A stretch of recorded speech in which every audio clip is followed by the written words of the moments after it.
성녀 스콜라스티카 동정기념일에 보내드리는 오늘의 강론, 담당의 천주교 대전교구 산성동 성당주임 손은석 신부입니다. 오늘 복음은 마르코 복음 7장 14절에서 23절까지의 말씀입니다.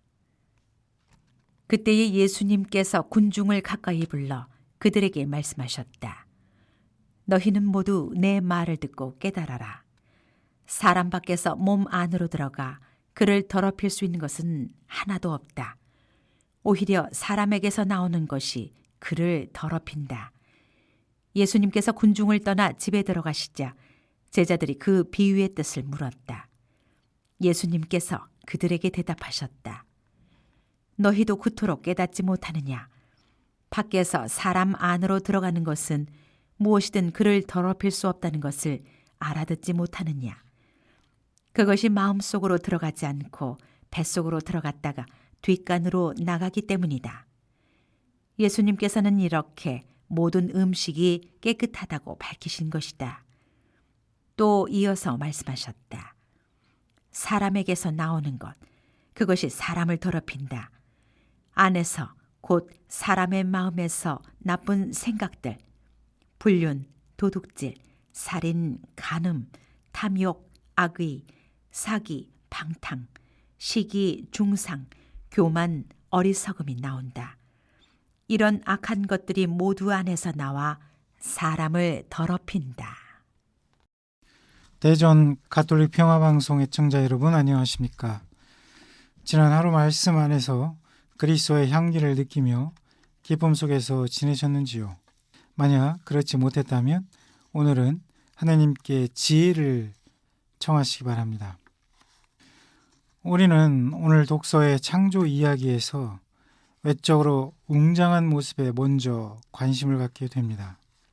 그러나 더 깊이 생각해 보면 우리 마음 안에 지혜에 대한 내적 요소를 발견하게 됩니다. 오늘 인간 창조 이야기를 보면 하느님은 보기에 탐스럽고 먹기에 좋은 온갖 것들로 동산을 꾸미십니다. 그리고 당신께서 빚어 만든 사람을 두시어 사람에게 그곳을 경작하고 돌보게 하십니다. 다만 동산 안에는 선과 악을 알게 하는 나무가 있었는데 사람들은 그 열매를 따먹어서는 안 되었습니다. 스스로 컨트롤해야 했으며 하느님의 지혜에 언제나 겸손해야 했습니다.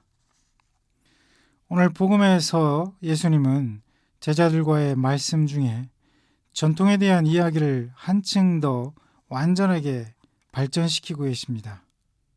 손을 씻지 않고 음식을 먹는 것에 대해 예수님은 밖에 있는 것은 더럽지 않다고 하십니다. 우리가 먹고 마시는 모든 것은 깨끗하고 건강하다고 하십니다. 정작 우리를 더럽히는 것은 안으로부터 오는 것입니다. 나쁜 생각들, 불륜, 도둑질, 살인, 간음, 탐욕, 악의, 사기, 방탕, 시기, 중상, 교만, 어리석음이 모두 안에서 나오는 것들입니다. 정작 더러운 것은 밖에서 안으로 들어가는 것이 아니라 이처럼 안에서 밖으로 나오는 것들입니다. 옳고 그른 것을 판단할 수 있는 지혜가 있을 때 전통도 온전해질 수 있습니다. 그 참된 지혜는 어디로부터 오는 것일까요? 서양에서는 가지고 있는 능력과 재주에 비해 큰 감투를 가지고 있는 사람을 일컬어 메갈로케로스라고 부른다고 합니다. 혼자 짊어지려는 큰 감투에 눌려 죽는다는 것이죠. 이 말은 메갈로케로스라는 큰 뿔을 가진 사슴에서 유래합니다. 옛날 지구상에 메갈로케로스라는 거대한 뿔을 가진 사슴이 있었는데 그 사슴은 멸종되어 현재 존재하지 않는 종입니다.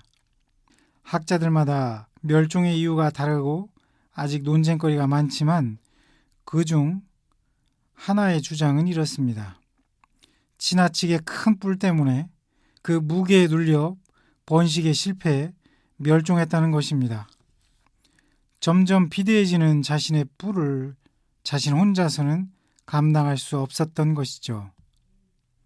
나 혼자면 충분해 라는 생각, 이것은 우리를 자멸하게 하는 것입니다. 세상에는 우리가 얻을 수 있는 좋은 것만 있는 것이 아닙니다.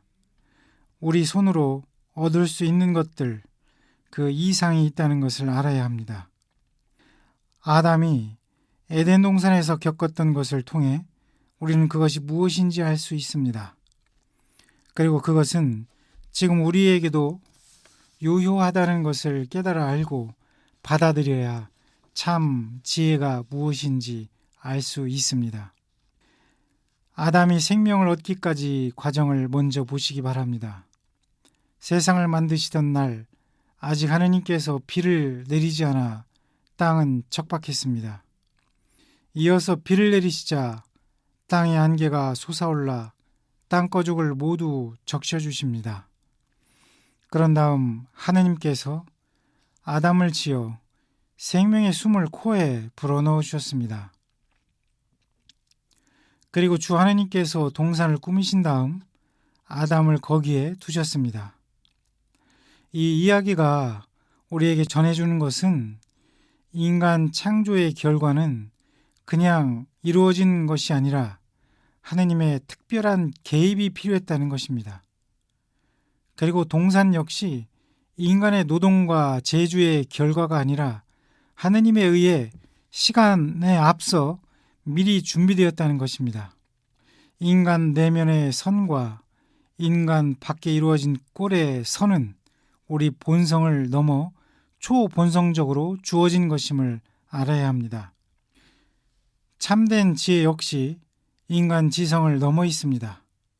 지혜는 우리 인간의 활발한 활동에서 오지만 하느님께서 주시는 도움의 은총에 의해 조명되어 오는 것입니다. 그것은 이웃에 대한 친절한 관심과 이웃을 돌볼 줄 아는 겸손한 태도를 포함하고 있습니다. 그리고 이런 지혜는 기도 안에서 하느님과 함께하는 시간을 더 자주 하는 데서 오는 결과이죠. 하느님을 향한 감각, 성경 안에 나타난 하느님의 은혜에 대한 기억, 찬미를 드리는 기쁨, 하느님에 대한 경배, 이 모든 것들은 올바른 판단이 형성되게 하는 지혜를 비추어 줍니다. 이러한 것이 없을 때 우리 마음 안에 더러운 것들이 반대로 새겨지게 되는 것이죠. 오늘 복음에서 예수님은 십계명에 반하는 행동들 뿐만 아니라 겉으로 볼 때 악의가 없어 보이는 탐욕, 교만, 어리석음도 열거하십니다. 만약 이런 나쁜 버릇과 불쾌한 태도들이 용인된다면 우리는 쉽게 십계명에 반하는 죄로 빠지게 되는 것이죠. 생명으로 향하는 참된 지혜는 진실되어야 하며 온전히 인간에 속한 것이 아니라 하느님의 도움이 필요한 초본성적인 것이어야 합니다. 하느님께서 아담의 창조에 특별한 개입을 하셨던 것처럼 우리 안에 하느님의 도움과 조명이 깃들도록 우리는 항상 열려 있어야 합니다. 따라서 우리 내면의 근저에는 성령에 대한 순명과 겸손이 깔려 있어야 합니다. 이것이 지혜의 뿌리입니다. 참된 지혜는 주 하느님의 손에서 빚어져야 합니다. 오늘의 강론, 지금까지 담당해 천주교 대전교구 산성동 성당주임 손은석 신부였습니다. 내일도 손은석 신부의 강론이 계속됩니다.